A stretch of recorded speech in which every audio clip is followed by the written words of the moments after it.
For 7 years he did not open his eyes, until a forgotten voice pierced the silence, and everything began to change. The cold of Aspen cut through the skin, even through the closed windows of St. Clair Hospital. It was June, and the dense fog had enveloped the city like a protective cloak, hiding secrets that only time insisted on keeping. In room 312 of the pediatric wing, the rhythmic sound of the heart monitor echoed like a monotonous melody, marking the beats of a heart that refused to give up. Ethan Hawkins was now 12 years old, but his body still carried the fragility of the 5-year-old he was when everything changed. His brown hair had grown long during these 7 years of deep sleep, and his pale skin contrasted with the white sheets that wrapped around him. The machines surrounding him seemed like silent soldiers, standing guard over a life suspended between two worlds. Dr. Camille Adams entered the room with her measured steps, as she had done every morning for 3 years. At 42, she had become one of the most respected pediatric neurologists in the region, but Ethan's case intrigued her in a way that science couldn't explain. She checked his vital signs, adjusted some equipment, and noted data she already knew by heart. Everything normal, everything stable, everything predictable. It was 8 o'clock in the morning when Edward Hawkins walked through the hospital corridors with his upright posture and the impeccable suit he wore even on weekends. At 50, the businessman maintained the appearance of someone who controlled empires, but his eyes carried a weariness that no money could cure. He greeted the medical team with formal courtesy and headed to his son's room. Edward stopped at the bed, observing Ethan's serene face. During the first years, he had come to the hospital every day, sometimes 2 or 3 times. He would talk to his son about business, about the school he would attend when he woke up, about plans that sounded more like desperate promises. But as time passed, the visits became an obligation fulfilled with mathematical precision, always at the same time, always with the same duration. The routine was interrupted when Camille entered the room, carrying a folder with new tests. Edward turned, expecting the report he already knew: stable vital signs, no significant change, guarded prognosis. It was always the same conversation, but today there was something different in the doctor's eyes. "Mr. Hawkins, I need to share some observations," said Camille, closing the door behind her. "I've been noticing small changes in Ethan's neurological patterns. To nothing definitive, but—" Edward frowned. For 7 years, he had learned not to nurture hopes based on minimal fluctuations in the equipment. "What kind of changes?" "Eye movement under the eyelids, small involuntary muscle contractions, variations in respiratory frequency," explained Camille, consulting her notes. "Individually, they don't mean much, but there's a temporal pattern that catches my attention." "Continue," said Edward, trying to keep his voice controlled. "These changes always occur in the late afternoon, between 5 and 6 o'clock. I've been recording this for several weeks." Edward looked at his son and then at the doctor. "What could this mean?" "I don't know yet. It could be a coincidence, or it could indicate that some external stimulus is triggering these responses."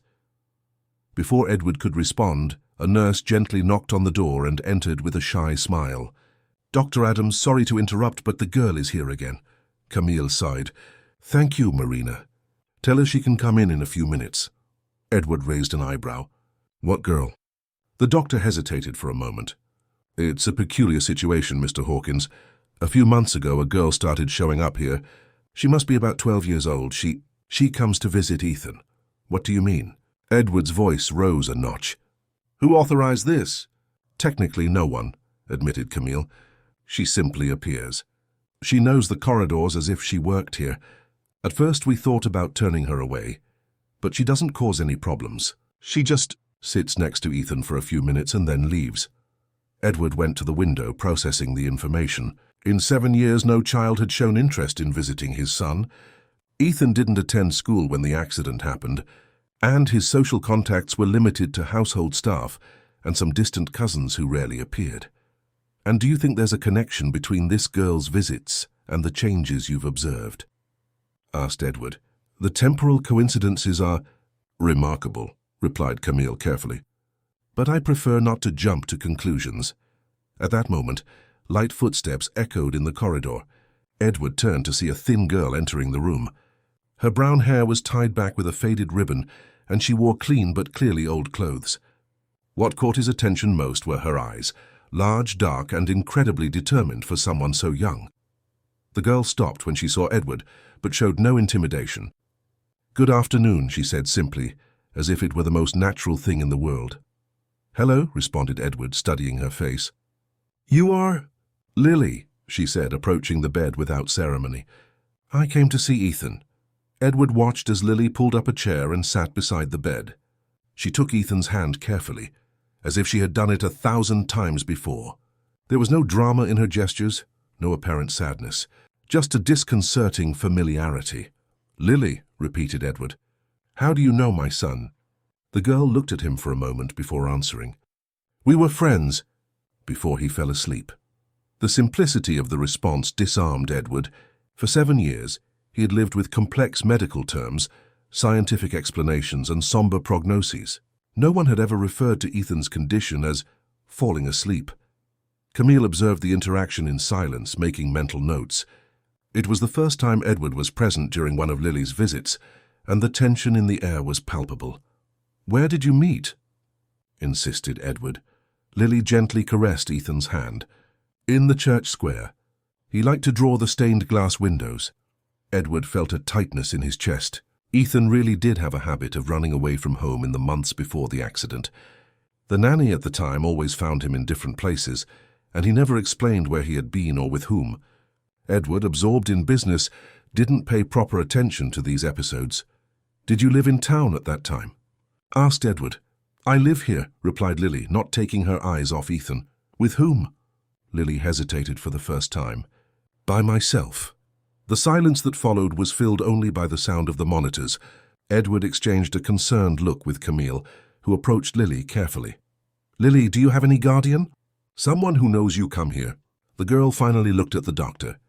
"I don't need permission to visit my friend." Edward was about to ask more questions when something extraordinary happened. The monitors began to emit different signals. Ethan's heart rate increased slightly, and his eyes began to move under his eyelids with more intensity. Lily smiled for the first time since entering the room. "He knows I'm here," she said with conviction. Camille approached the equipment, checking the data with renewed attention. "The changes are more pronounced today," she murmured. Edward watched everything in a state of shock. For 7 years he had become accustomed to the monotony of Ethan's vital signs. Seeing these changes, even small ones, awakened a hope he had buried long ago. Lily stood up after a few minutes, as she always did. "I need to go," she said, releasing Ethan's hand.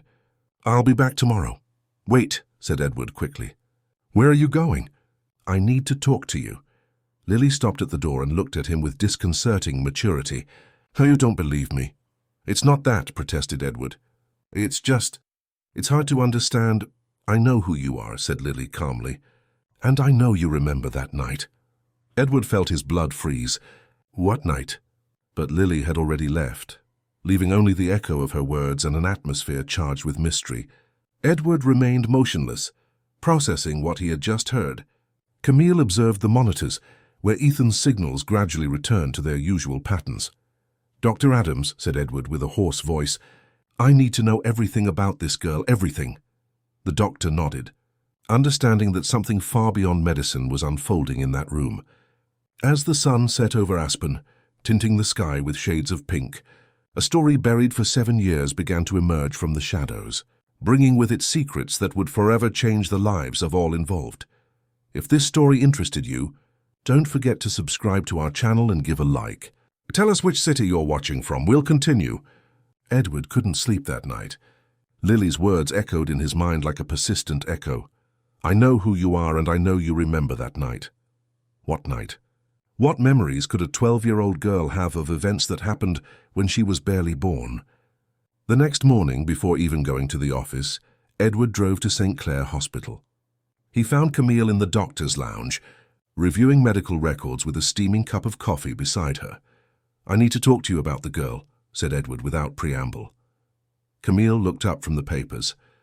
"I figured you'd be back. Please sit down." Edward pulled up a chair, noticing that his hands were shaking slightly. "You said she's been appearing for a few months. Can you be more specific?"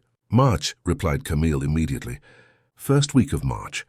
I remember because it was raining heavily, and I thought it strange for a..." Child to be alone on the street in that weather. Edward made mental calculations.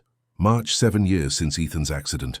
A temporal coincidence that deeply disturbed him. How does she get into the hospital? At first we thought she might be a daughter or relative of some staff member, explained Camille. She knows every corridor, every service stairway. The security guards have already gotten used to her. Marina, the head nurse, even left clean clothes in the locker room for when she appears wet from the rain. And no one questioned where she comes from? Camille sighed. We questioned. But she's very reserved. She only says she has nowhere to go and that Ethan needs her. Edward ran his hand through his hair, a habit he had developed in moments of stress. Doctor, I need to investigate this situation. Can you help me? What do you have in mind? I want to know who this girl is, where she came from, who's responsible for her, how she knew my son. Edward paused. And I want to understand what she meant by that night. Camille closed the medical record she was reading. I can share some observations. Lily is not an ordinary child. She demonstrates impressive emotional maturity, but there are signs of unprocessed trauma. The way she dresses, how she behaves, suggests she's been living alone for some time. Alone? Is that possible? Unfortunately, yes. We have many children in vulnerable situations in the region. Some run away from shelters, others get lost in the protection system. Camille paused. But there's something different about her. Lily doesn't seem lost. She seems determined. Edward stood up and walked to the window, observing the morning movement of the city. She said she met Ethan in the church square. My son really did run away from home at that time, but we never discovered where he went. Maybe she has the answers you're looking for, suggested Camille softly. That's exactly what worries me, murmured Edward. At that moment, Marina appeared at the door. Dr. Adams, Lily is here. She arrived earlier today. Edward and Camille exchanged a significant look. Let's go, said the doctor. They found Lily in room 312, but this time she wasn't just sitting next to Ethan. She had an old notebook in her hands and was showing some pages to the sleeping boy, as if he could see them. Good morning, Lily, said Camille softly. The girl looked up, noticing Edward's presence. Good morning. I brought some things to show Ethan. Edward approached, curious. The notebook was clearly old, with worn covers and yellowed pages. On the open pages there were childish drawings made with crayon, a square with a church in the background, 2 children playing, a sky full of stars. Did you draw these? Asked Edward. No, replied Lily, turning a page. Ethan did. He gave them to me before he fell asleep. Edward felt the air escape from his lungs. On the next page there was a dedication written in childish handwriting. For Lily, my friend of the pink sky, Ethan. May I see? Asked Edward, extending his hand. Lily hesitated for a moment, then handed over the notebook. Edward flipped through the pages carefully, recognizing strokes that were unmistakably his son's. There were drawings of cars, houses, animals, and on several pages, always a girl with hair tied back with a ribbon. Pink sky, murmured Edward, remembering something. Ethan always talked about the pink sky. When it rained and the sun was setting, the sky would turn pink, explained Lily. It was our signal. When the sky turned pink, we would meet in the square. Edward closed the notebook and returned it to Lily. Where were you on the night of the accident? The question came out more abruptly than he intended. Lily stared at him for a long moment before answering, waiting for him in the square. The sky turned pink, but he didn't come. How did you know about the accident? Everyone knew. It's a small town. Lily caressed Ethan's hand. When I found out he was here, I tried to come see him. But it took years for them to let me in.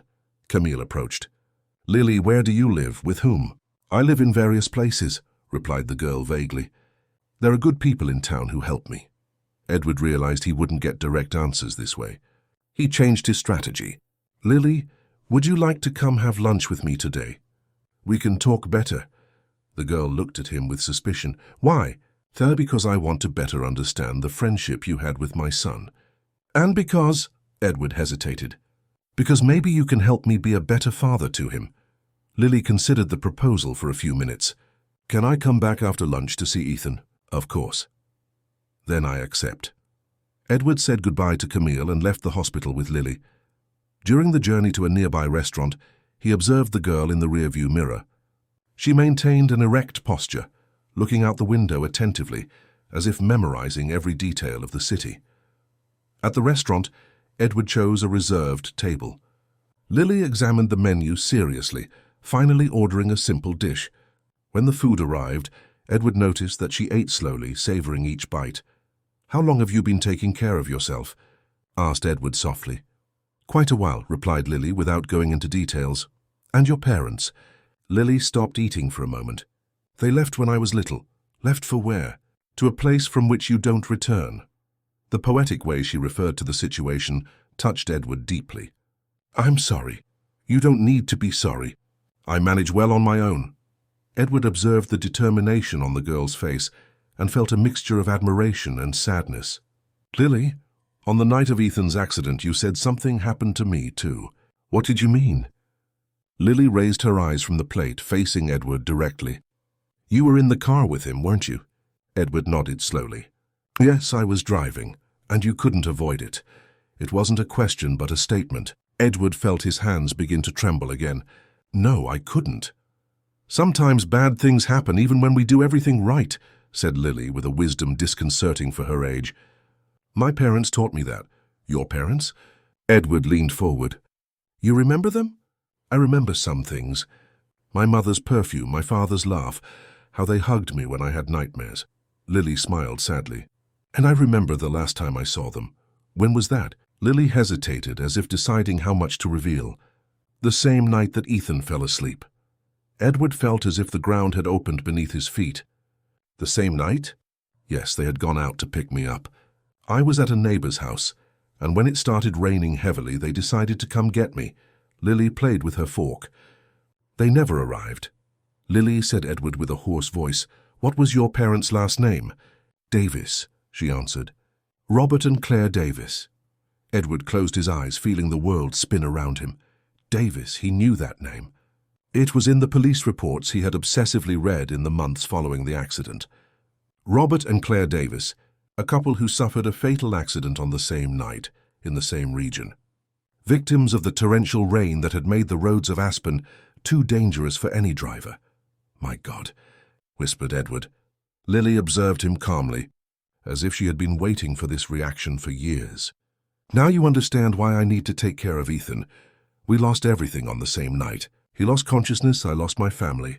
But we still have each other." Edward couldn't speak. The guilt he had carried for 7 years, thinking only of his son's accident, multiplied exponentially. On the same night that Ethan had fallen into a coma, this girl had become an orphan. And now, 7 years later, she was there, caring for his son with a dedication that he himself had lost over the years. "Lily," he finally managed to say, Do you forgive me?" The girl tilted her head, confused. "Forgive what?" "For not being able to save your parents. For not driving more carefully, for—" "Mr. Hawkins," interrupted Lily gently, "you didn't kill my parents. The rain and the road did that. Just as it wasn't you who made Ethan fall asleep."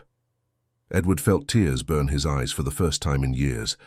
"But I could have done many things differently," agreed Lily. "But you didn't, and that doesn't make you a bad person. It makes you a person who suffers." The wisdom of that 12-year-old girl was both comforting and devastating.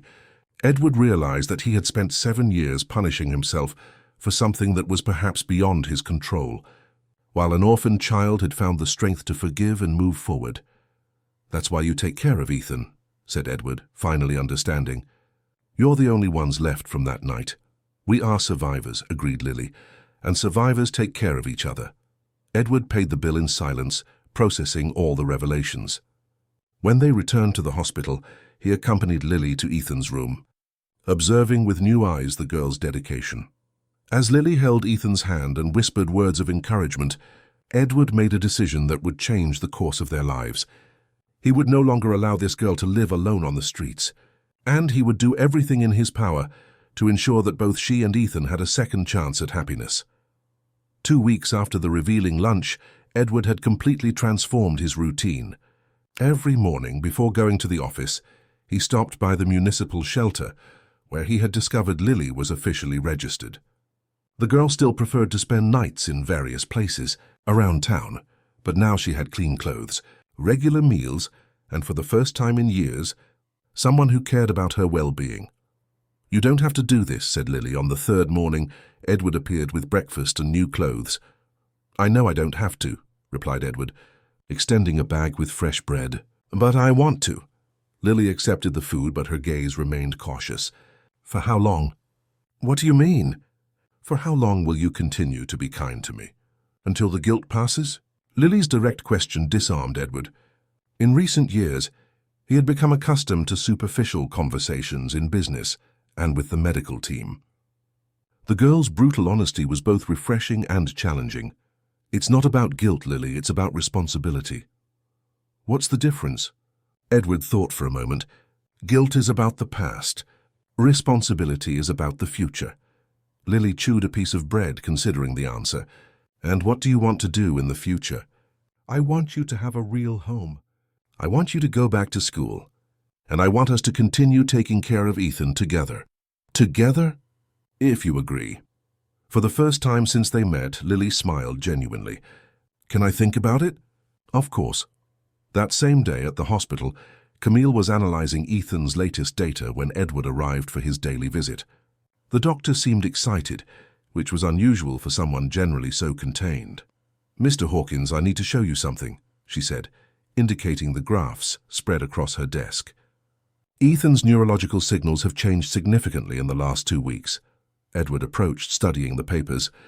To him, they were just lines and numbers, but Camille's enthusiasm was contagious. Changed how? The brainwave patterns are more complex. There's activity in the areas responsible for hearing and emotional processing.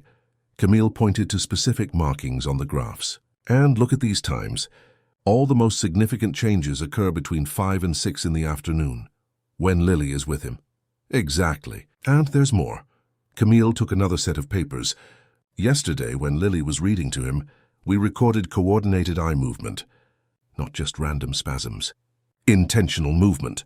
Edward felt his heart accelerate. What does that mean? It means Ethan is reacting to specific stimuli. There are signs that he may be processing auditory and perhaps even visual information. Is he waking up? Camille hesitated. It's too early to say that. But for the first time in 7 years, I can say there's real hope for recovery. Edward leaned on the desk, processing the information. For so long he had learned not to nurture hopes. Now suddenly specialists were talking about recovery. Is there anything else we can do? Continue exactly what we're doing. Lily's presence is clearly functioning as a powerful therapeutic stimulus. Camille paused. Actually, I'd like to suggest that she spend more time with him. More time? If possible, longer visits, maybe twice a day. And if she could bring familiar objects, music they used to listen to together, anything that might stimulate memories. Edward nodded eagerly. I'll talk to her.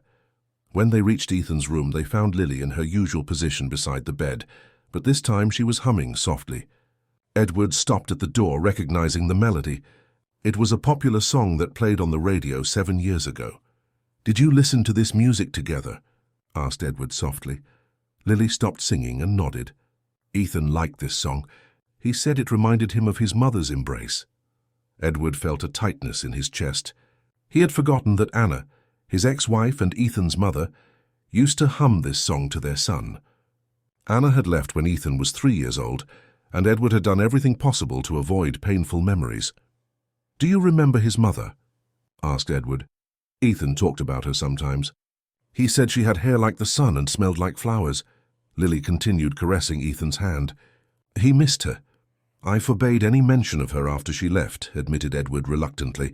I thought it would be easier for him to forget. Children don't forget important people, said Lily simply. They just store the memories in deeper places. At that moment, something extraordinary happened. Ethan's fingers moved, slightly squeezing Lily's hand. It was a subtle movement, but all three present noticed it. Ethan, whispered Lily, leaning closer. Can you hear me? Edward held his breath. Camille quickly approached, checking the monitors. The numbers confirmed what they had witnessed. Ethan had consciously reacted. Keep talking to him, instructed Camille, taking notes. Remember when we built that stone castle in the square? Said Lily softly. You said that when you grew up, you would build a real castle for me. A pink castle like the sky. Ethan's fingers moved again, this time more pronouncedly. His eyes began to move under his eyelids. as if he were dreaming intensely. Edward approached the other side of the bed. "Ethan, it's me, your father. You're safe. We're all here waiting for you to come back." To everyone's surprise, Ethan emitted a low, almost imperceptible sound. It wasn't quite a word, but it was definitely an attempt at communication. Camille was recording everything urgently. This is extraordinary. In 7 years, there has never been such a clear response to external stimuli. For the next 20 minutes, Lily continued talking to Ethan about shared memories, while Edward discovered aspects of his son's life that he had never known. Apparently, in the months before the accident, Ethan had developed a rich emotional and social life that his father had completely ignored. "He told me he wanted to be an architect," said Lily, "to build beautiful houses for children who had nowhere to live." Edward felt tears burn his eyes. His son, at 5 years old, already demonstrated a social sensitivity that he himself had lost in his business ambitions. "And he wanted to learn to play guitar," continued Lily. "He said music made people less sad. I never knew." "That," murmured Edward. "Ethan knew you were always busy. He told me he didn't want to bother you." The revelation was like a punch to Edward's stomach. For years he had justified his emotional absence with the need to work to provide financial security for his son. Now he discovered that Ethan had learned not to bother his father with his dreams and needs. "Lily," said Edward with a choked voice, "when Ethan wakes up, I'm going to be a different father. I promise." "He knows that," replied Lily with conviction. "That's why he's coming back." At that moment, Ethan emitted another sound, this time clearer. He seemed to be trying to form a word. "What is it, Ethan?" whispered Lily, moving even closer. "Lee, came the weak but unmistakable sound. The silence that followed was charged with emotion. For the first time in 7 years, Ethan had pronounced a word. And that word was the name of the girl who had never given up on him. Camille quickly left to fetch other doctors. Edward remained motionless, observing the extraordinary connection between his son and that brave girl who had endured so many losses. "He's coming back," said Lily, tears streaming down her face. "I knew he was listening to me." Edward approached Lily and, without thinking, hugged her. "Thank you," he whispered. "Thank you for never giving up on him." Lily allowed herself to be hugged for a moment before pulling away. "Now, do you believe me?" "I always believed," lied Edward.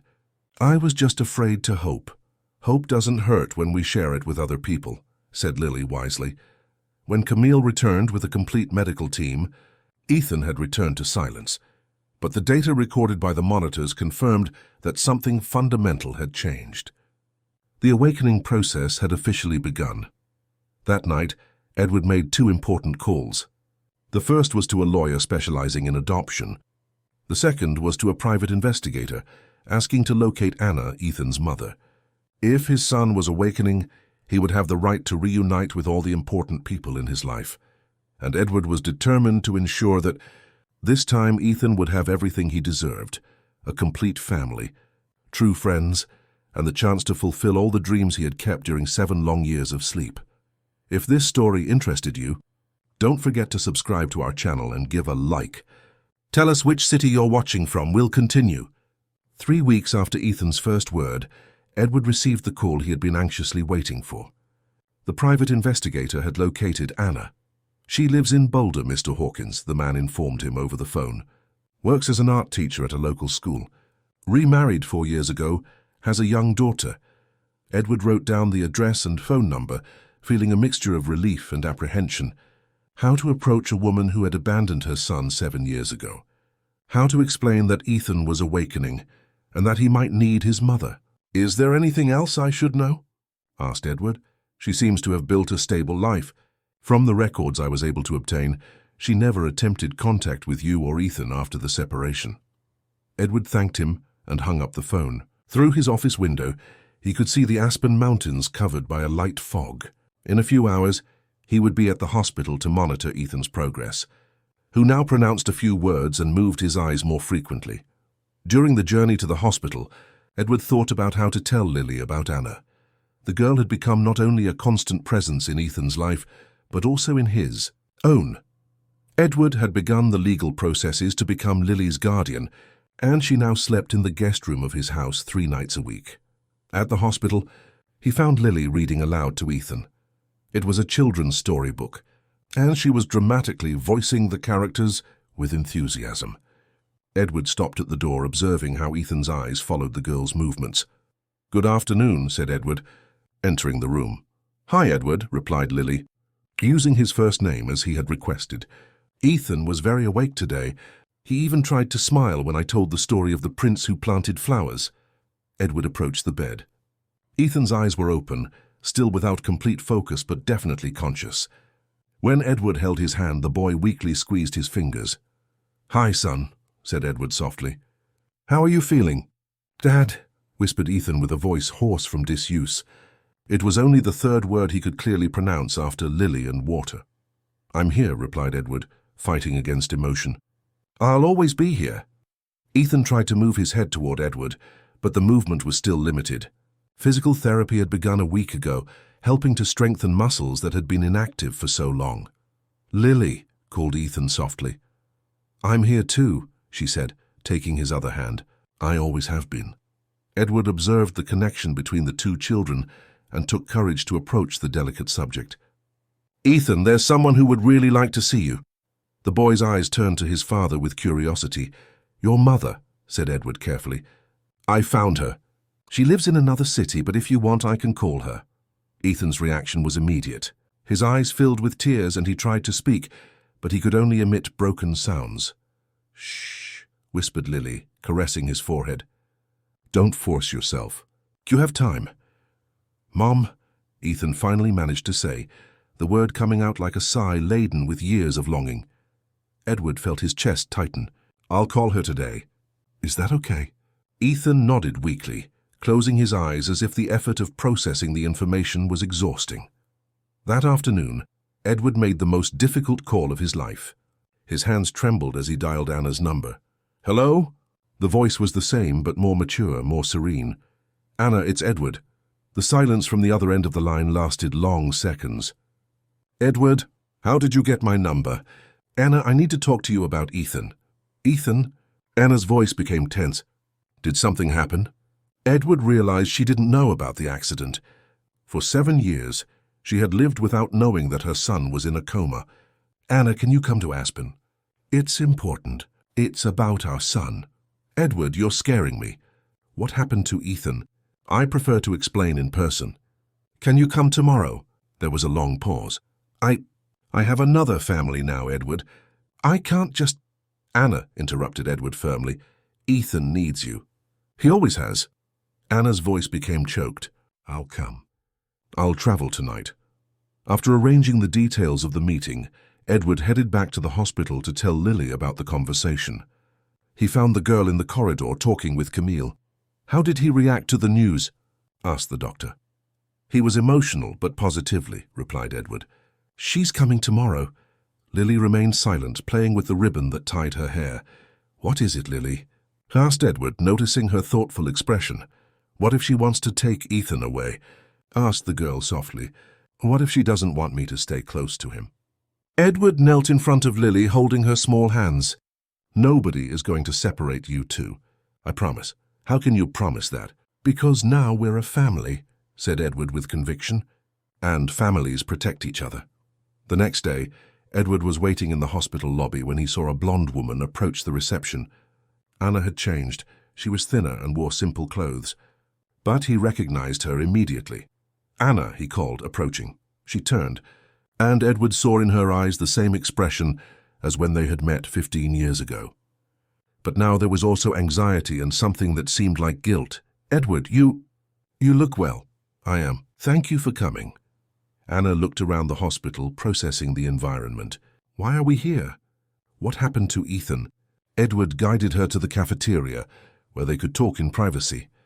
For the next 30 minutes, he told her about the accident, the coma, the 7 years of waiting, and finally, about Ethan's recent awakening.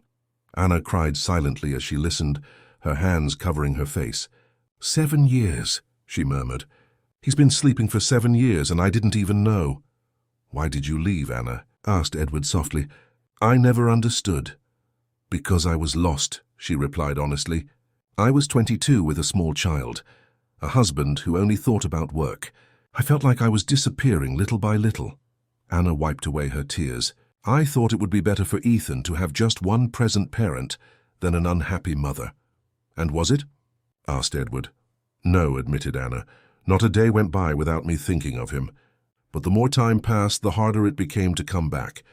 How do you explain to a child why his mother abandoned him? Ethan never stopped loving you, said Edward. He talked about you until the day of the accident. Anna sobbed louder. Can I see him? Of course. But there are some things you need to know first. Edward told her about Lily, about how she had taken care of Ethan all these years, about the special connection between the two children. An orphaned girl has been taking care of my son? Asked Anna, incredulous. She kept him alive, Anna, in every sense. When they reached Ethan's room, Lily was there, as always. Edward made the introductions gently. Ethan, your mother has come to see you. Anna approached the bed slowly, as if she couldn't believe what she was seeing. The 5-year-old boy she had left behind was now a 12-year-old, thin and pale, but with the same gentle eyes.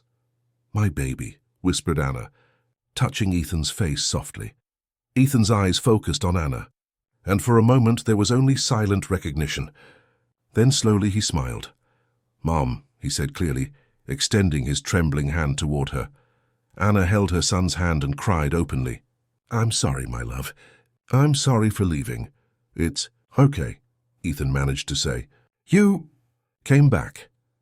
For the next hour, Anna talked with Ethan, telling him about her new life but focusing mainly on how much she had missed him. Lily remained silent on the other side of the bed, observing the reunion with a mixture of joy and insecurity. When Anna finally noticed Lily's gaze, she extended her hand to her. Thank you, she said simply. Thank you for taking care of him when I couldn't. Lily accepted Anna's hand shyly. He's my best friend. And he always will be, replied Anna sincerely. I know I don't have the right to come back and assume the role of mother after so long, but I would very much like to be part of his life again if he wants. We want, said Ethan weakly, but looking directly at Lily. All of us. Anna understood immediately. Ethan wasn't just referring to her and Edward. He was including Lily as part of the family he wanted to form. All of us, agreed Anna, smiling through her tears. Edward observed the scene with emotion. After 7 years of solitude and guilt, he suddenly had a family again. It wasn't the traditional family he had imagined, but it was real. It was based on love and forgiveness, and it was exactly what all of them needed. That night, the 3 adults gathered at Edward's house to discuss the future. Anna had decided to move temporarily to Aspen to accompany Ethan's recovery. Lily would have her own room and would start attending school again. Do you think it will work? Asked Anna, looking out the window at the mountains.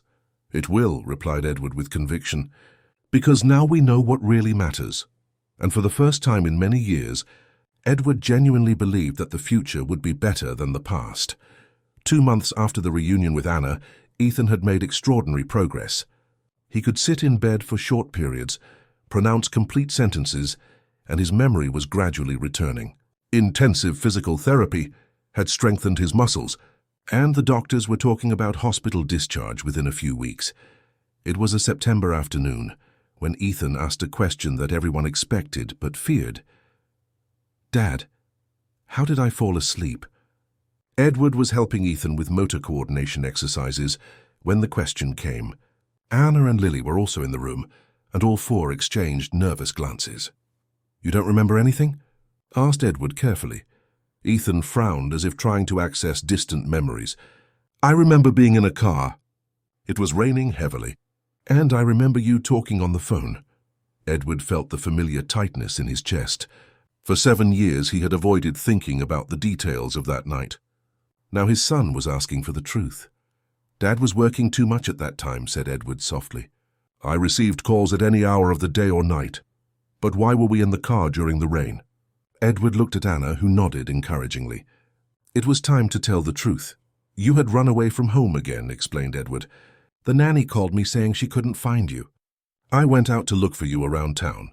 And did you find me? I found you. You were in the church square, soaked, playing alone in the rain. Edward paused. When you got in the car, you said you were waiting for someone. Ethan looked at Lily. I was waiting for you. I know, replied Lily sadly. I was waiting too. But my parents came to pick me up at Mrs. Martha's house, and when it started raining really hard, they decided to turn back." "Your parents?" asked Ethan, confused. It was then that Edward realized Ethan didn't know about the tragedy of Lily's parents. During his recovery, no one had mentioned this painful detail. Anna approached the bed. "Ethan, sweetheart, on the same night as your accident, something sad happened to Lily's parents." "What happened?" Lily held Ethan's hand. "They left for a place from which they can't return. On the same day you fell asleep." Ethan processed the information slowly. "Is that why you took care of me? Because we were left alone on the same night?" "We became orphans on the same day," confirmed Lily. "You lost consciousness, I lost my family. But we still had each other." "Dad," said Ethan, turning to Edward, "what else happened that night?" Edward took a deep breath. "On the way back home, I received a work call. It was an important deal I had been trying to close for months." Edward stopped, guilt weighing in his voice. "I should have ignored the phone. But you answered." "I answered. And while I was talking, the rain got worse. The road became slippery." Edward closed his eyes, reliving the moment. "There was another car on the road coming toward us. They were driving slowly, cautiously, but the curve was sharp and—" "And?" urged Ethan gently.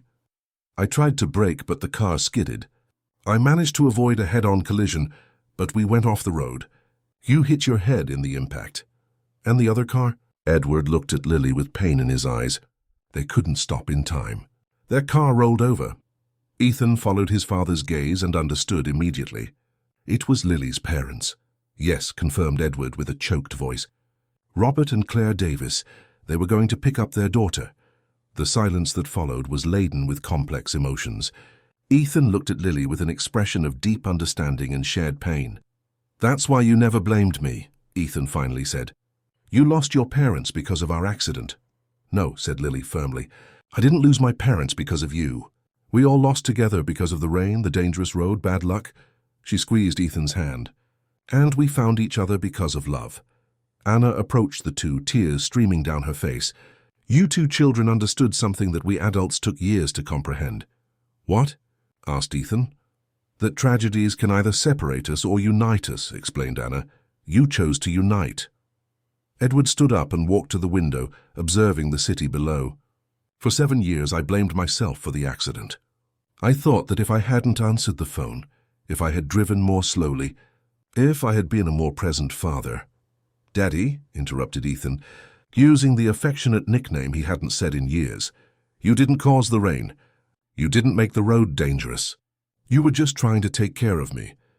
"But what about Lily's parents? They were trying to take care of her too," replied Ethan with wisdom. "Parents do that. They take care of their children even when it's dangerous." Lily approached Edward. "My parents taught me that bad things sometimes happen so that good things can be born afterward." "What good things were born?" asked Edward. "Us," said Lily simply. "Our family. You learned to be a better father." Anna came back home. Ethan woke up wiser. "And I gained a real family." Edward turned to look at the 3 most important people in his life. Ethan, sitting in bed with much more color in his face than he had had in years. Anna, who had found the courage to return and rebuild bonds with her son.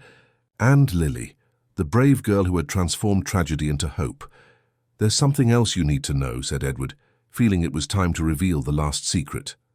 "The private investigator I hired to find Anna also investigated the accident." "And?" asked Anna. "He discovered there had been a series of accidents on that road during storms. The authorities knew it was dangerous, but they hadn't made improvements." Edward paused. "Based on this information, we sued the city." "Sued?" asked Lily. "And we won. The compensation was substantial." Edward looked at Lily. "Enough to ensure that you have everything you need for the rest of your life." "Education, home, security? But I already have all that," said Lily, confused. "Now you have it officially too," smiled Edward. "The money is in an account in your name. You'll be able to use it when you're older to fulfill any dream you have." Ethan held Lily's hand. "Remember when you said you wanted to study to be a doctor and help sick children like me?" Lily nodded, blushing slightly. "Now you can," said Ethan with a radiant smile. "We can do many things together," corrected Lily. "Because you're going to study architecture and build beautiful houses, remember?" The conversation was interrupted by Camille. who entered the room with a bigger smile than any of them had ever seen. "I have news," she announced. "The latest tests showed that Ethan's neurological recovery is complete. There are no more signs of brain damage." "What does that mean?" asked Anna. "It means he can be discharged next week, and that he can lead a completely normal life." The news was received with tears of joy. After 7 years of uncertainty, there was finally definitive confirmation that Ethan was cured. "Dr. Adam," said Ethan, "can I ask a question?" "Of course. Why do you think I woke up now, after so long?" Camille looked at Lily and smiled. "Honestly, I think you were waiting to be sure that you wouldn't be alone when you opened your eyes. And when you realized that Lily would never abandon you, that your father had learned to show love, and that your mother had returned. Then you felt safe to come back completely. So I woke up because of love," asked Ethan. "You were always awake because of love," corrected Anna, "just waiting for the right moment to show it." That night, the 4 of them dined together at Edward's house for the first time as a complete family. Anna had brought her young daughter Isabella, who played animatedly with Lily and made Ethan laugh. During dessert, Edward made a toast, "To the family we lost and the family we found. To the tragedy that taught us the value of love, and to the future we will build together. And to the miracles that happen when we don't give up," added Lily. "To friends who become siblings," said Ethan, looking at Lily, "and to love that overcomes everything," finished Anna. That night, as Aspen slept under a starry sky, 4 people who had lost everything discovered they had found exactly what they needed, a second chance to be happy, together. The day of Ethan's hospital discharge dawned with the sky tinged pink over Aspen. It was October, and the spring flowers were beginning to bloom in the city's gardens, as if nature itself was celebrating the rebirth happening at St. Clair Hospital. Lily woke up early in Edward's house, put on her favorite outfit, a blue dress that Anna had bought for her, and braided her hair with special care. Today was the day she had dreamed of for 7 long years. Ethan would finally come home. "Nervous?" asked Anna, finding Lily in the kitchen preparing a special breakfast. "Happy," corrected Lily, smiling. "Here's different." Edward came down the stairs carrying a small suitcase with the last things Ethan would need. So over the past few weeks, he had transformed the old home office into a special room for his son. With a view of the garden and enough space for all the physical therapy activities Ethan would still need to do. "Is everything ready?" asked Anna. "Everything," confirmed Edward. "The room, the physical therapist who will come 3 times a week, the school we visited yesterday. And Lily's place at the same school?" "Hers," confirmed. They were impressed with the tests she took. Despite having missed some years of formal education, she's academically ahead of her age. Lily blushed slightly at the compliment. In recent weeks, she had discovered a passion for learning that had been interrupted when she became an orphan. Edward had hired a private tutor to help her prepare to return to school, and she absorbed knowledge like a sponge. When they arrived at the hospital, they found Ethan dressed in normal clothes for the first time in 7 years. He was sitting on the edge of the bed, swinging his legs and smiling nervously. "Ready to go home?" asked Edward. "More than ready," replied Ethan, standing up with only a slight tremor in his legs. The physical therapy had worked miraculously well. Camille entered the room carrying a folder with all the final tests. "Officially, Ethan Hawkins is cured," she announced proudly. "His neurological signs are completely normal. He will need regular medical follow-up for a few months, but there are no restrictions for normal activities of a 12-year-old. "Can I play soccer?" asked Ethan hopefully. "You can. You can run, swim, study, play," smiled Camille. "You can have a completely normal life. And travel," asked Lily. "Why do you ask?" smiled Camille. "Because when Ethan gets stronger, we want to visit my parents' grave," explained Lily, "to thank them for letting us find each other." Edward felt his eyes moisten. The emotional maturity of that 12-year-old girl continued to surprise him every day. "We'll make that trip whenever you want," promised Edward. As they gathered the last things, Marina, the head nurse, appeared with a special gift, a photo album, documenting all of Ethan's recovery. "So you never forget the miracle we witnessed here," she said with tears in her eyes. Lily flipped through the album, seeing photos of Ethan sleeping, his first conscious reactions, his first smiles, the reunion with Anna. On the last page, there was a photo taken the previous week, the four of them together, smiling like a real family. "Thank you," said Lily, hugging Marina, "for believing in me when no one else did." "Thank you for teaching me that medicine sometimes needs to make room for love," replied Marina. Leaving the hospital was emotional. Several staff members gathered to say goodbye to Ethan, and some even asked for photos with the miracle boy, as some affectionately called him. When they arrived home, Ethan stopped at the entrance, breathing deeply the mountain air. "I forgot how good it feels to be home," he said simply. "This is your home now too," said Edward to Lily, "officially and forever." Edward had finalized the adoption process the previous week. Lily was now legally his daughter, with all the rights and protections that guaranteed. "Can I show Ethan my new room?" asked Lily excitedly. "Of course." The two ran upstairs, and Edward heard Ethan's exclamations of joy when he saw how Lily had decorated her space. She had framed all the drawings he had made for her years ago, creating a personal gallery of memories. Anna approached Edward in the living room, observing through the window the children playing in the garden. "We did it," she said softly. "Despite everything, we did it." "Did what?" "Become a family. A strange, non-traditional family, formed by tragedy and rebuilt by love. But a real family." Edward hugged Anna, not romantically, but with the affection of two people who had learned to forgive and to build something new on the ruins of the past. "Anna, I want to ask you something. Go ahead. Would you like to move here permanently? You and Isabella?" Anna hesitated. "Edward, we're not trying to rebuild our marriage, that's clear, right?" "Of course. But we are rebuilding our family. And I think it would be good for the children to have all of us around." Anna smiled. "Isabella already adores Lily and Ethan, and I missed being Ethan's mother all these years. So yes, we'll stay." That night, during Ethan's first dinner at home, they established a new tradition. Each would share something they were grateful for that day. "I'm grateful to be sitting at this table," said Ethan. "I'm grateful to have a family that chose me," said Lily. "I'm grateful for finding the courage to come back," said Anna. "I'm grateful for learning that it's never too late to start over," said Edward. After dinner, Ethan asked to go to the church square where he and Lily used to meet.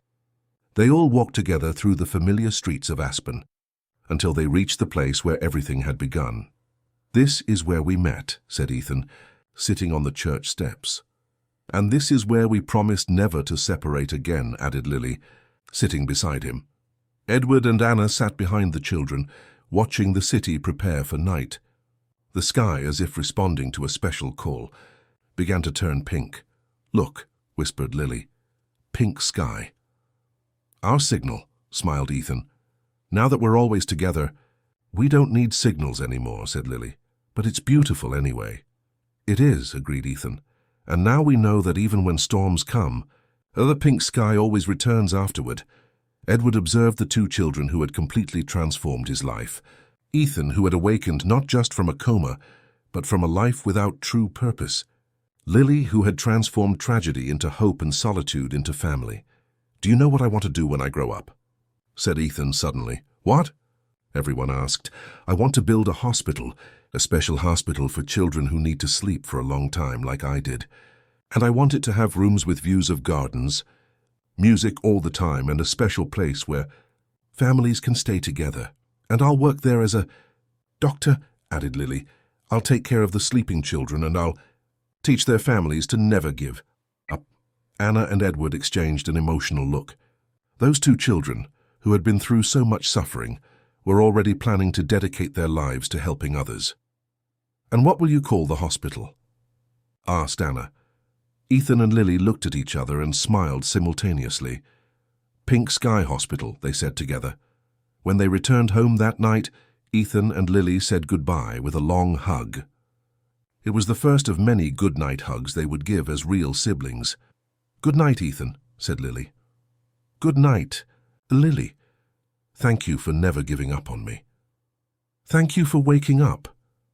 Edward turned off the lights in the house and headed to his room, but stopped at the door to look one last time at the home it had become.